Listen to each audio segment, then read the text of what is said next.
오늘 함께 나눌 말씀 본문은 마가복음입니다.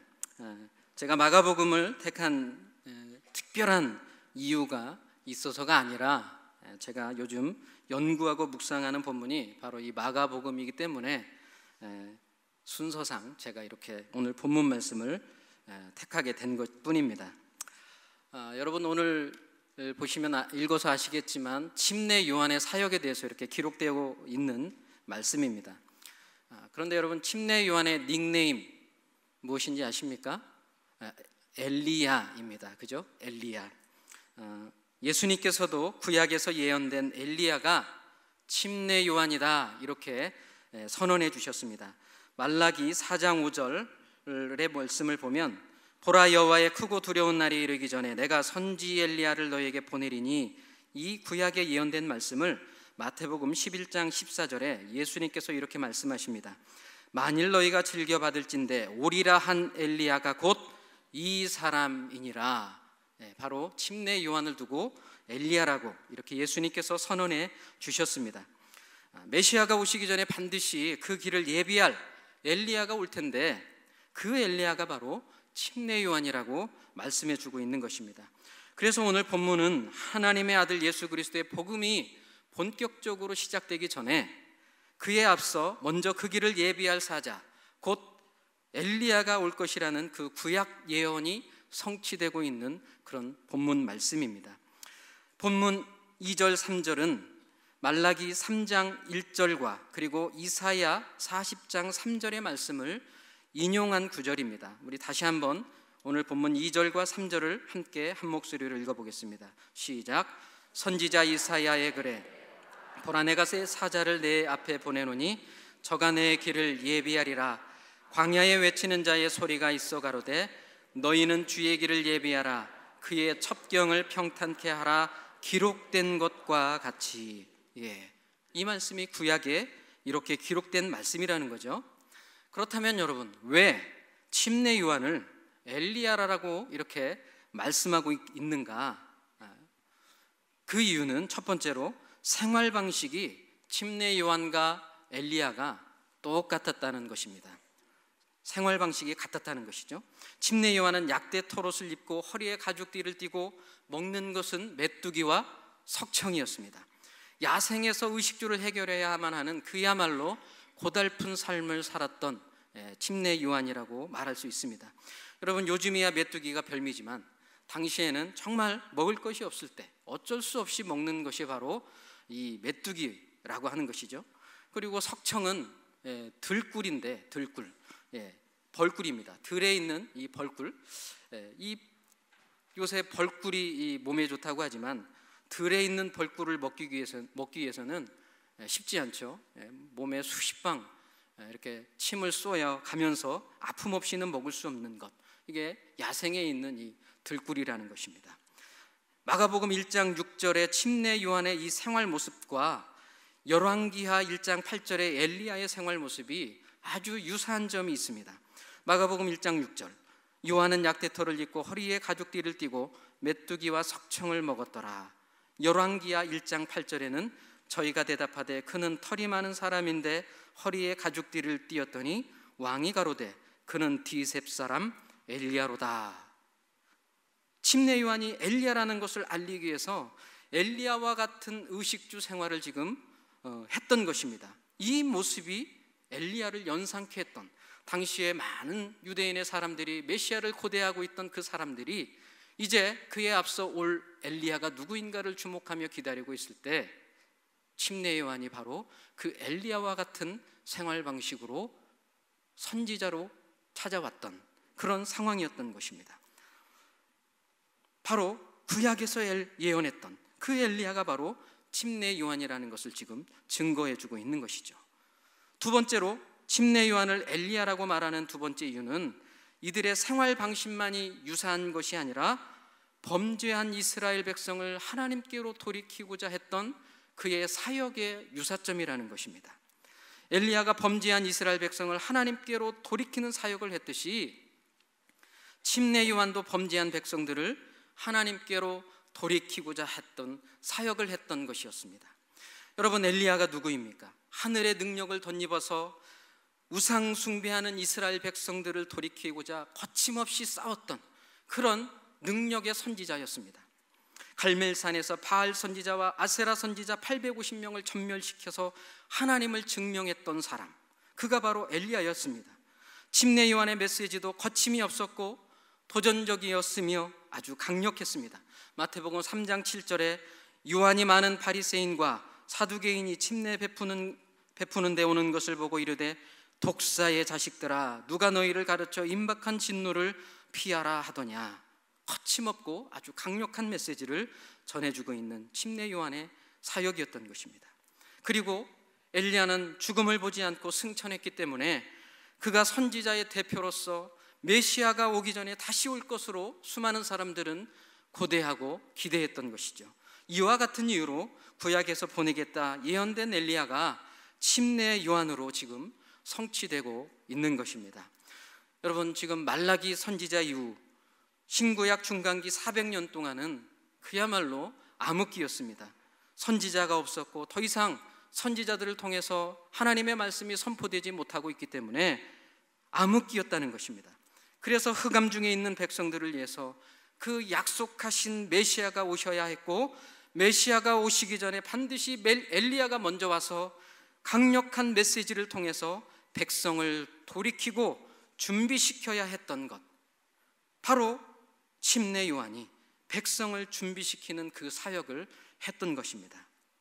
여러분, 그렇다면 침례 요한이 지금 주님을 영접할 수 있도록 사람을 돌이키고 준비시켰듯이 우리도 예수님을 전하고 주님께도 나아올 수 있도록 예수님을 전해야 될 줄로 믿습니다.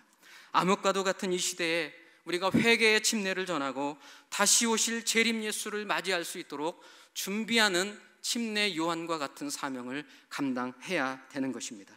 여러분, 이렇게 많은 교회와 성도들이 있는 이유가 무엇이겠습니까? 바로 이 침례 요한과 같은 역할을 우리에게 감당하라고 우리를 불러주신 줄로 믿습니다. 예수님을 영접할 수 있도록 사람을 준비시키고 돌이키고 준비시키는 이 침례 요한의 삶을 우리가 오늘도 힘을 내어서 감당하며 살아가시는 저와 여러분이 되실 수 있기를 주의 이름으로 축원합니다. 세 번째로, 이 침례 요한의 사역의 특징을 살펴보면 한마디로 들러리 사역이라고 말할 수 있습니다. 들러리 사역. 여러분, 들러리, 결혼식에 가면 이 들러리가 있죠. 들러리, 화동이나 그 역할을, 화동이 역할을 대신하는 경우들도 있는데, 이 들러리나 화동의 역할은 신랑 신부가 입장하기 전에 이들의 입장을 알리는 역할, 결혼 예식을 알리는 역할을 합니다. 잘 알다시피 들러리는 결혼식의 주인공이 아닙니다. 말 그대로 들러리일 뿐입니다. 그렇기 때문에 신랑 신부보다 화려한 드레스를 입어서도 안 되고 화장을 해서도 안 됩니다. 오히려 주인공인 신랑 신부를 빛나게 해주어야 되는 것이죠. 이것이 바로 이 들러리의 역할이요 목적이며 사명입니다. 들러리가 신랑 신부보다 초라하다고 기분 나빠하고 신랑 신부보다 더 화려한 화장을 하고 결혼식장에 나타난다면, 도리어 더 화려한 드레스를 입고 나타난다면 이상한 사람이죠. 자기의 본분을 모르는 사람입니다. 그런데 놀랍게도 오늘 침례 요한은 이 들러리 사역을, 들러리의 역할을 절대적으로 충실하게 감당했던 사람이라는 것입니다. 여러분, 오늘 이 침례 요한의 상황을 살펴보면 수많은 사람들이 지금 자신에게로 몰려오는, 그리고 자신을 주목하고 있는 상황이었습니다. 적어도 예수님이 등장하시기 전까지는 이 광야에서 가장 인기 있고 명예롭고 사람들의 이목이 집중되고 있는 그야말로 광야의 스타가 바로 이 침례 요한이었습니다. 그런데 그때 사람들의 이 시선을 한 몸에 주목받고 있을 때 침례 요한은 이렇게 말씀합니다. 마가복음 1장 7절, 다 같이 함께 읽어볼까요? 시작. 그가 전파하여 가로되 나보다 능력 많으신 이가 내 뒤에 오시나니 나는 그의 신들매를 풀기도 감당치 못하겠노라. 진짜 주인공이신 예수님을 소개하고 있는 겁니다. 여러분, 우리는 할 수만 있다면 다 주인공이 되고 싶어 합니다. 그러나 모두가 다 주인공이 될 수가 없습니다. 왜요? 주인공은 한 명이기 때문에 그렇습니다. 그러나 각자 자기에게 맡겨진 역할과 위치에서 최선을 다하며 주인공을 빛나게 해줄 때 그 작품은 비로소 명작으로 남게 되는 것이죠. 모두가 1등하기를 갈망하고 주인공이 되고자 하는 이 시대에 우리가 배워야 할 침례 요한의 영성이 아니겠습니까? 여러분, 축구선수 박지성은 잘 아시죠? 박지성. 그가 동양인의 이 작은 체구로 세계 최고의 리그, 세계 최고의 클럽, 또 세계 최고의 감독 밑에서 승승장구했던 비결. 여러분, 박지성 선수의 그 축구 스타일을 한마디로 말하자면 이타적 플레이라고 말할 수 있습니다. 이타적 플레이. 축구의 한 패러다임을 전환한 선수라고 유럽 언론에서 당시에 아주 크게 조명했던 적이 있었습니다. 자신이 드러나기보다는 남을 더 돋보이게 하는, 그래서 자신만의 독특한 축구 스타일, 이전에도 없었던 축구 스타일을 이 박지성 선수가 만들어냈다라고 그렇게 유럽 언론에서 조명해줬던 그런 언론 기사가 있었습니다. 그래서 그 전문가들의 평가를 통해서 이 박지성이 뛴 경기마다 승률이 무려 90% 이상을 팀이 승리를 가져왔다라고 그렇게 평가하고 있습니다. 여러분, 이렇게 세계 최고의 리그, 세계 최고의 클럽, 세계 최고의 명장 감독 밑에서 승승장구할 수 있었던 이유가 자신이 돋보이는 주인공의 자세로 임한 것이 아니라 남을, 팀을 위해서 헌신적인 자세로 기꺼이 들러리를 마다하지 않고 성실하게 종료 휘슬이 울릴 때까지 뛰어다니며 쉴 새 없이 축구에 임했던 그의 스타일, 그의 이 헌신적인 모습이 있었기 때문에 가능했던 것입니다. 여러분, 이 원리는 성경적인 원리입니다. 여러분, 우리가 고린도서에 말씀하시기를 다 몸에 눈이겠느냐, 손이겠느냐, 입이겠느냐, 발이겠느냐, 모든 지체가 자신의 역할, 그 역할을 이해하고 그 위치에서 사명을 감당하게 낼 때 몸은 균형감 있고 건강하게 자랄 수 있다라고 하는 말씀인 것입니다. 어떤 사람은 5달란트를, 어떤 사람은 2달란트를, 어떤 사람은 1달란트를 받을 만한 재능을 주셨다는 것입니다. 분량이 각각 다르다는 것이죠. 그래서 12아들을 향한 야곱의 축복의 기준도 각각 분량대로 축복했다는 것이죠. 창세기 49장 28절, 이들은 이스라엘의 12지파라, 이와 같이 그 아비가 그들에게 말하고 그들에게 축복하였으되 곧 그들 각인의 분량대로 축복하였더라. 모두가 다 머리가 될 수 없다는 거죠. 분량대로 각각의 역할이 있고 사명이 있다는 것입니다. 오늘 이 침례 요한은 자신의 역할과 분량을 정확히 알았기 때문에 목적이 확실한 삶을 살 수 있었던 것입니다. 아마도 추종하는 사람들 중에는 이 침례 요한을 메시아로 여기며 추종했던 사람들도 있었을 것입니다.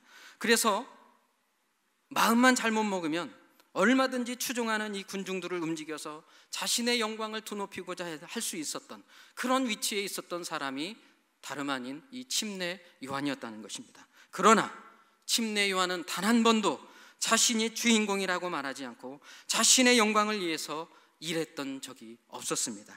요단 강가에서 자신을 향한 모든 시선을 거절하고 도리어 자신을 향한 그 시선을 다 받아서 주님을 향해서 올려드리는 그 사역을 감당했던 자, 바로 침례 요한이었다는 것이죠. 그러면서 나는 주님의 신들매조차도 신발끈조차도 묶기 부족한 사람입니다, 이렇게 고백하고 있는 것입니다.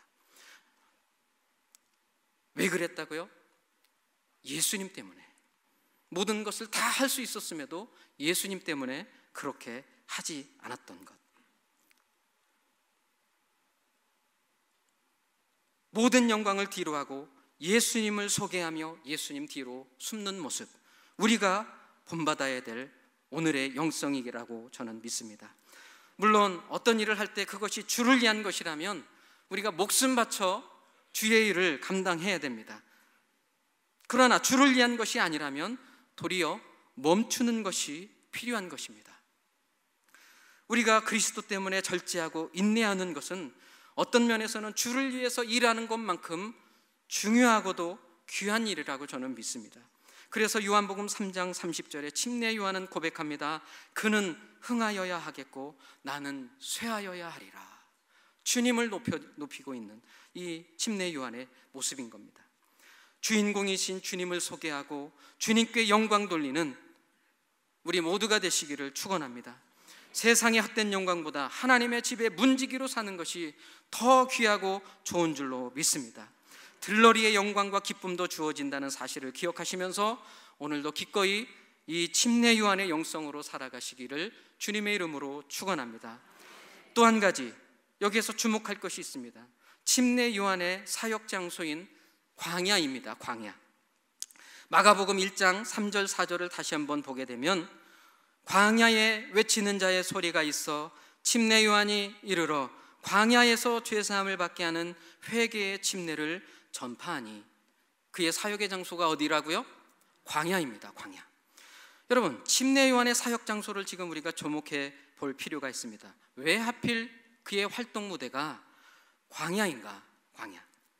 여러분, 일반적으로 사람들이 시위나 집회를 할 때 자기의 목소리를 내고 어떤 뜻을 전달하기 위해서 대부분 어디로 갑니까? 사람들이 많이 모이는 광장으로 가죠. 광장.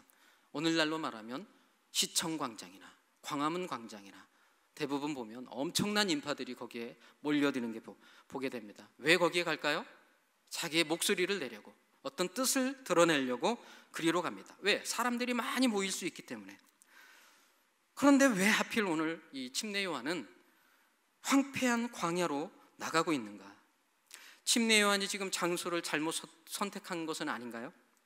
어쩌면 메시아가 오실 길을 예비할 장소로 최악의 장소는 아닌가, 이런 생각마저 드는 것이 사실입니다. 여러분, 이 요한의 메시지도 또한 생각해 보면 그의 메시지는 회개의 침례입니다. 회개의 침례. 부패한 자들과 우상 숭배자들에게 죄를 회개하고 복음을 믿으라는 강력한 메시지였습니다. 독사의 자식들아 하면서 강력한 메시지를 선포했던 이 침례 요한. 그런 요한의 메시지를 고려해 볼 때 만약 궁정이나 성전에서 외쳤다면 어땠을까? 메시지가 더 잘 전달됐을까? 사람들에게 더 많이 다가왔을까? 아마도 바리새인과 대제사장들이 요한을 가만두지 않았을 것입니다. 이들에게 요한의 메시지는 심각한 도전을 받고 묻히고 말았을 것이 분명합니다. 예수님께서 성전과 회당에서 하나님 나라와 복음을 가르쳤을 때 예수님을 잡아 죽이려 했던 것을 보면 요한의 메시지, 회당과 성전에서 전했다면 그가, 침례 요한이 어떤 결말을 맞게 됐을지 우리는 충분히 상상해 볼 수 있습니다. 그렇기 때문에 우리 생각에는 침례 요한이 지금 어쩌면 장소를 잘못 선택한 것이 아닌가, 이런 생각이 들기도 하지만, 그런데 놀랍게도 광야에서 외쳤을 때 사람들의 반응을 보시기 바랍니다. 오늘 본문 4절 5절을 보시기 바랍니다. 함께 읽어볼까요? 침례 요한이 이르러 광야에서 죄사함을 받게 하는 회개의 침례를 전파하니 온 유대 지방과 예루살렘 사람이 다 나아가 자기 죄를 회복하고 저단강에서 그에게 침례를 받더라. 온 유대와 예루살렘 사람들이 다 나와 자기 죄를 자복하고 요단강에서 침례를 받는 이 놀라운 회개의 역사가 일어나고 있는 것입니다. 여러분, 사람들이 전국 각지에서 도심을 떠나 지금 어디로 나온다고요? 광장으로 나옵니까? 도심으로 나오고 있습니까? 황량한 광야로 지금 나오고 있는 것입니다. 하나님의 말씀을 듣기 위해 광야로 지금 모두가 다 나오고 있는 것입니다.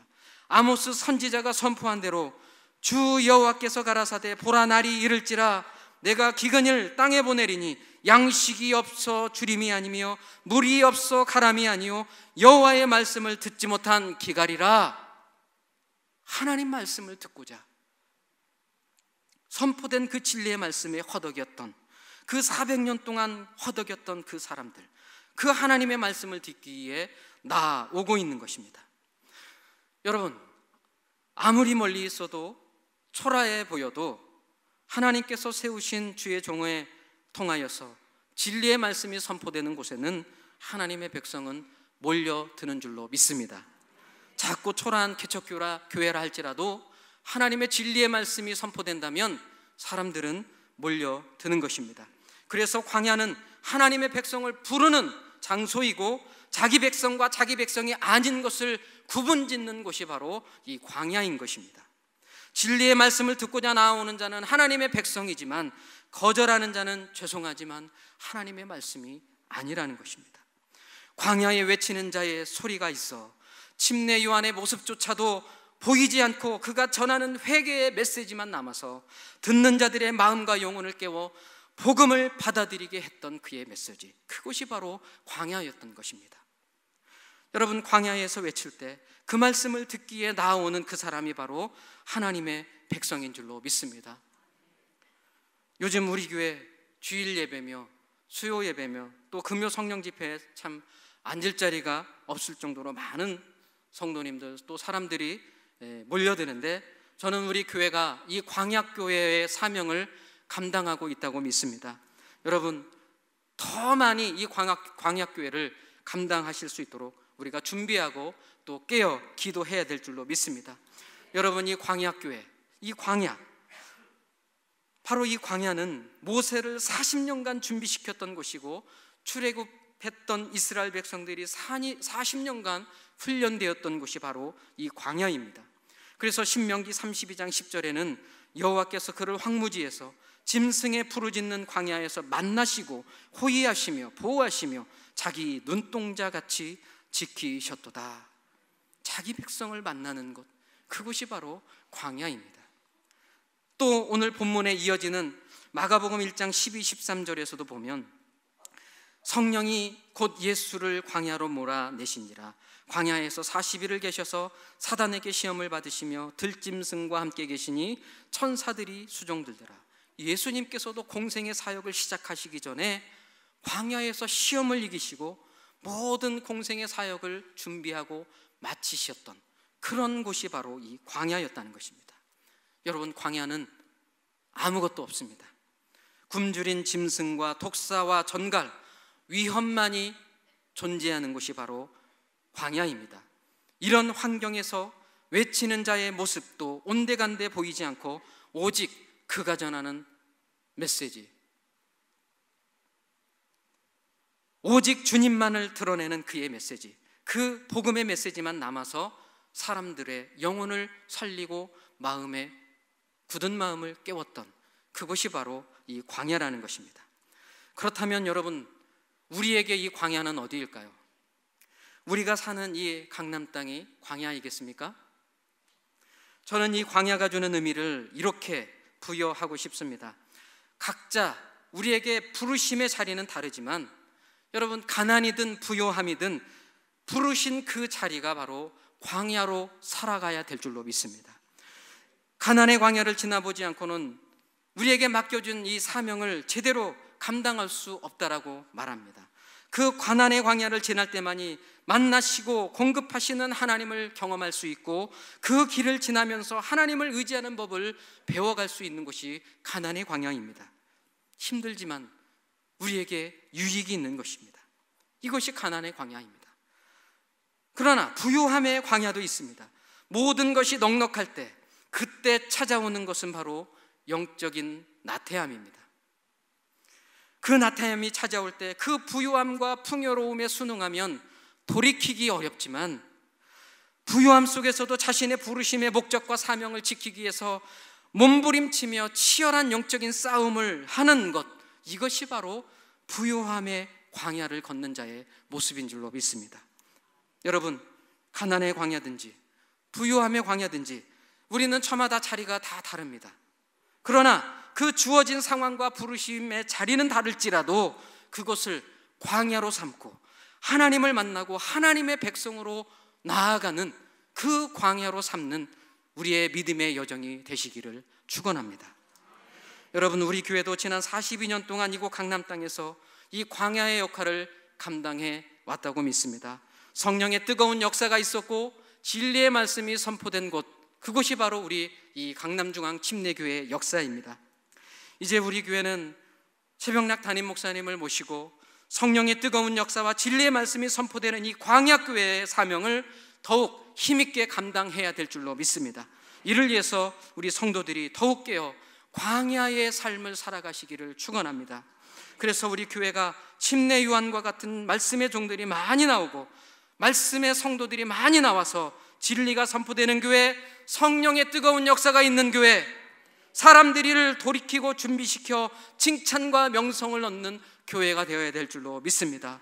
오늘 이와 같은 놀라운 하나님의 은혜를 기억하면서 우리가 정말 이 광야교회의 사명을 잘 감당하는 우리 교회가 되시기를 주님의 이름으로 축원합니다. 아멘.